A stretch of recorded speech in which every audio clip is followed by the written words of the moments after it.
I hereby inform you that Peach Creek may not be the place you think it is, and all the kids living there might just be dead, including Ed, and Eddy. And how they act in the show is what their personalities would be like had they still been here today. First, welcome back to Unitide Tie. Like always, I apologize for ruining your childhood. Back to the famous Ed and Eddy Theory. Quack! Hey, you're gonna hurt somebody! This ain't a cartoon! Let's start with Ralph. It's said that Ralph actually died first in the early 1900s.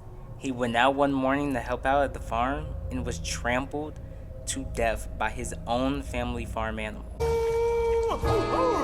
Johnny also died in the early 1900s from tuberculosis, and Plank was made because he suffered from depression and got extremely lonely. Plank was the last thing Jimmy saw before he died, and that's why he was able to come with him to the afterlife, and why you see him everywhere with him in the show. What the heck is that? Eddy is a product of the Great Depression and was a hustler at heart.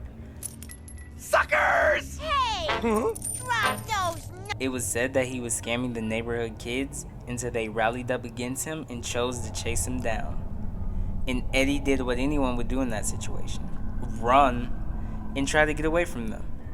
Eddy was trying to get away, and he thought quick, but too quick, and he decided to jump into a lake, hoping to swim back up and lose the mob that was chasing him. Unfortunately, Eddy drowned. But even death couldn't stop Eddy from hustling and scamming, as he still does it in the afterlife and will scam you out of your life savings. I'm afraid this constitutes a refund. Ed and his sister Sarah came in shortly after. It was said that their father died in World War II, which left their mother shattered and left them having to fend for themselves, until about 1953, when they both were tragically killed in a car accident. Baby sister's all cuddly and sweet like Dad's bushy ears! Naz was the known to be a hippie and also came from a family full of them as well.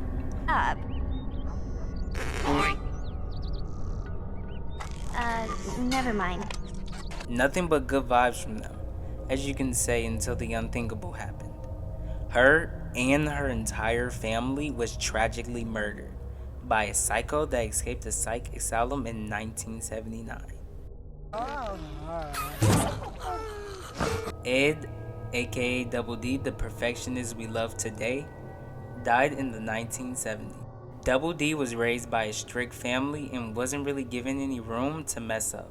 Everything had to be perfect in almost every aspect of his life. So one day while he was in chemistry class and working on the lab, he must have gotten distracted because shortly after, a gas leak occurred, which then exploded, leaving Double D dead in the classroom. It was said that the explosion was so bad that it took Double D's entire top part of his head off, which is why he always keeps the hat on and you're never able to see it. Even in the episode when he did take his head off, we still couldn't see it. Cool. If you say one word to anyone, Whoa! Where'd you go, dorks?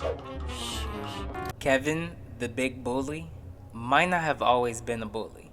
And you know what they say, every bully usually are having problems in their home. Get off, dork. And Kevin was no exception. It's said that Kevin was being mentally and physically abused by his father.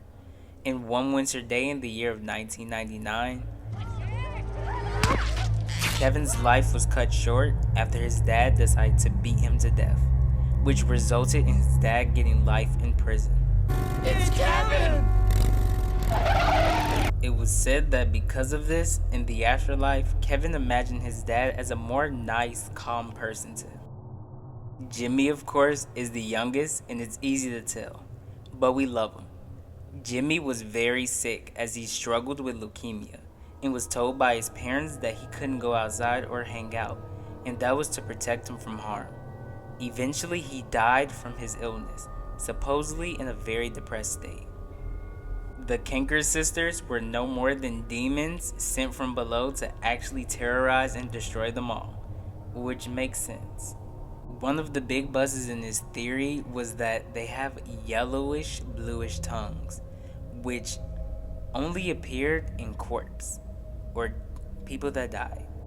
Speaking of tongues, now that we went through how each character passed away, we can talk about how some fans fought back these theories by saying that their tongues were actually that color due to the jawbreakers they ate, and the show actually wasn't from the 1900s.